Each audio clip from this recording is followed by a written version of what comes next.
This is the Archangel 2210 here to talk to you about 2D versus 3D Green Lantern. Now, what do I mean by that? Well, there is, of course, everyone should know by now, new Green Lantern cartoon series coming up soon, I think in the fall. So sometime, probably November.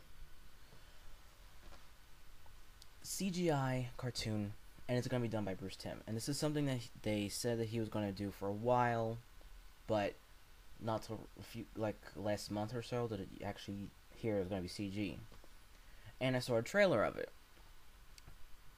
I am not crazy about how it looks at all. It's great that he wants to do another series, and I like some of the cartoons that he has, and I really like what he did with the Green Lantern animated film. He's done two of them with the DC Universe straight to DVD animated movies, Green Lantern First Flight and Green Lantern Emerald Knights. Both of them are great films, great animation. Almost has like Americanized type of anime, but not really anime, but it kind of almost reminds me of an Americanized anime. And I really love the animation in those 2D animated films.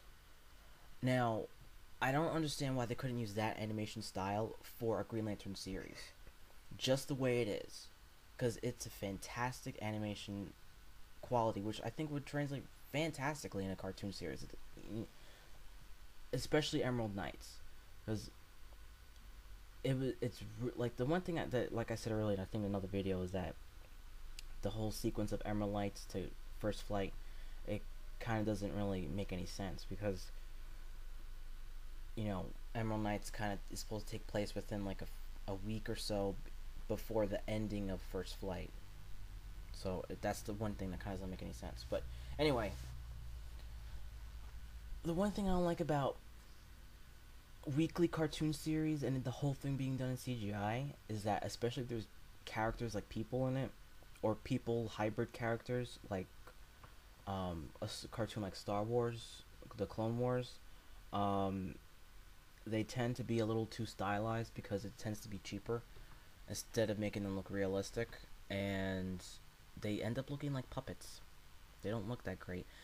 Another cartoon that I'm not crazy about, Iron Man Armored Adventures. I'm not going to go into a whole discussion about it. I'll do a whole video on that alone. I'm not crazy about the animation. It looks way too stiff. It looks way, I can understand the metal. Back to Green Lantern. I'm getting sidetracked. Their whole excuse for using CGI in a Green Lantern animated film was because they wanted to give the constructs full attention, and they wanted it to be in CGI and that whole aspect. Now, the thing is that kind of gets me, because Bruce Timm, he's done the constructs before in 2D. In Justice League, when he had Green Lantern part of the Justice League, and in the Green Lantern animated films. And it looked fine. It looked great in 2D animation. There's really no need to have it be in CG. There really is no need. You could do stuff in 2D animation that you really can't do in 3D, especially when it comes to human emotion and facial expressions. You really, in my opinion, when it comes to a weekly cartoon series, it's not there yet for it to be in total CGI. The technology is not there yet where you could do a weekly cartoon series and have it look really good, to the point where it's like, oh man, this looks awesome, where it's like between the facial expressions, the hair, the clothing. When it comes to like a big budget CGI film like Beowulf, or what's another one? Beowulf is the one thing that comes to mind. The whole thing with CGI, and the clothing, the hair. Granted, it still wasn't perfect. It was good, but it wasn't perfect, is because the one thing I don't like about CGI animation is that they tend to try to make things look too perfect when it's high def. Like, they make the hair look too coiffed, they make the clothing look too perfect. That's what instantly makes it look fake, when it looks too perfect. Now, with 2D animation, there's so many things and emotions you could portray and draw that you really can do in 3D. And granted, there are some things in 3D you could do. Some things in 3D that you can't do in 2D. I get that, you know. And I feel like they could have done some sort of mix, maybe, if they wanted like old just the constructs in 3D animation and make it almost look like 2D. That would have been fine, you know. But have all the characters and everything be in 2D animation, because I'm not crazy about how it looks. You have that Bruce Timm style in like classic Bruce Timm animation that we've seen in like Batman Beyond and Justice League, that type of animation style in 3D. Now, okay, Bruce Timm has experimented with 3D animation before. I'm not. This isn't his first time. He's done it in the intro for Batman Beyond and for Justice League. You know, for okay, for the intro is fine. You want to do it for the intro, for that 30 seconds in the cartoon, you could do that. I don't care, because it's just going to be there for the 30 seconds. It doesn't really play into the storyline. But the whole cartoon series, and it's going to be like this type of puppet claymation type of block. I'm not crazy about it. Speaking of 2D and 3D animation, Batman Brave and the Bold got canceled. And I am like, I was surprised, to be perfectly honest. I was really surprised, because I was just getting into the cartoon. At first, I was like, when it first came out, I was like, because I was like, oh, the whole thing is gonna be like Batman teaming up with an obscure member of the Justice League, and, you know, it's gonna be kind of campy. I really didn't give it a chance. And then when I caught an episode here or there, I was like, you know what, this is actually pretty good. You know, it was more of an homage to the old school cartoons, and I really didn't get that at the time. But it actually is pretty good, and now when I'm kind of getting into it, they're pulling the plug, and I'm like, oh man. And what's the reasoning why? I'll tell you.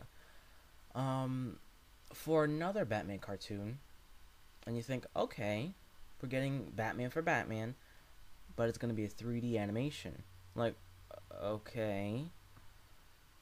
Totally grittier, darker. Alfred is going to be wielding a gun. So he's probably going to be at least probably 20 years younger, because I can't imagine an 80-year-old Alfred holding a rifle. That with his arthritis and everything, that ain't going to work. You know, I'm not saying he has arthritis, but, you know, let's just. And then he's going to have like a sidekick that's a female ninja. I mean, they're not saying she's going to replace Robin, but she's going to be like the prequel or the precursor to Robin. It's like, that doesn't make any sense. He never had a female ninja sidekick. And he's gonna have some sort of like obscure. They're gonna the whole point of the cartoon is they're gonna focus on the more obscure villains. Like, they're not gonna focus on his classic Rose Gallery like Joker, Two-Face, Poison Ivy, Catwoman. You know, all those good guys. They're gonna all those great villains. They're gonna focus on like the obscure ones that practically no one ever heard of. Some character looks like a pig or whatever. I don't know what his name is. Professor Pork? I don't know. I just made that up. I don't know. But some weird animal characters I never heard of. And I'm not too excited about it at all. You know, I'll probably look at it just out of sheer curiosity. But I don't know. I don't know. I just don't understand what's this whole thing with CGI. Why are we getting rid of 2D so quickly? I mean, 2D is a great medium. It's fantastic. It still, to this day, I feel like is the best cartoon medium. You know, I feel like when people use CGI, it's kind of lazy. It's kind of doing the lazy way out. You know, Thundercats looks phenomenal. It looks phenomenal, and I can't wait till a new episode comes up. They've been showing repeats, but I still been watching the repeats because it looks really good. And it's kind of a good way to catch me up on what I missed, but I'm really excited about Thundercats. Thundercats is amazing. Young Justice. Now, some people may be like, oh, I don't know, Young Justice. Young Justice is actually, I really like Young Justice.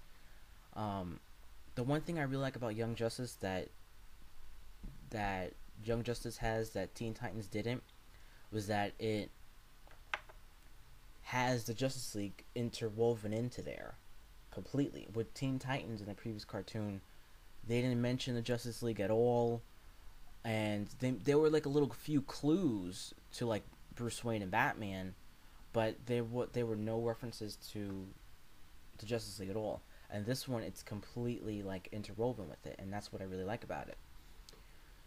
And I love the animation. Now, I really don't understand what is this fascination with CGI. I don't hate CGI. I'm not ranting and raving CGI that I don't like CGI.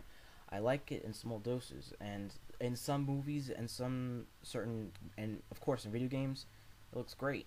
But I'm talking about when it comes to a weekly cartoon series, it's not there yet. It's not there yet. For high def sequences in video games and movies, it looks good.